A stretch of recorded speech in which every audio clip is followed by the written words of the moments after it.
E que unha crise alérxica estivo a piques de custarlle a vida a unha moza que viaxaba nun tren da Coruña a Santiago.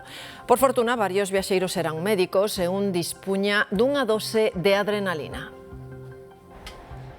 Bruno é un médico ourensán que está a piques de rematar o seu primeiro ano de formación como especialista en oftalmoloxía en Vigo.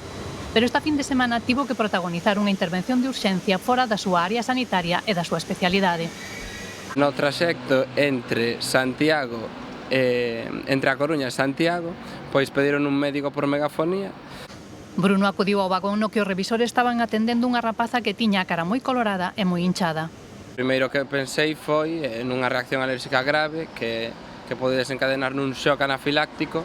O importante é que o edema lle comprime a vía aérea, esta se pecha, entonces a paciente pois pode quedar en asfixia, non?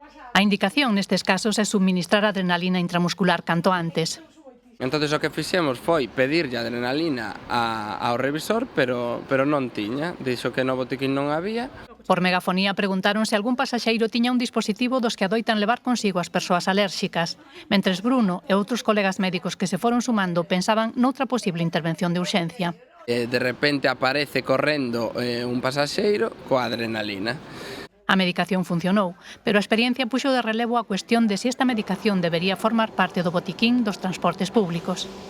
Sí que é importante ter a adrenalina, parece bastante coste efectiva, pero sí que é verdade que para recoñecer unha persona que necesita adrenalina quizás faga falta un pouco máis de información.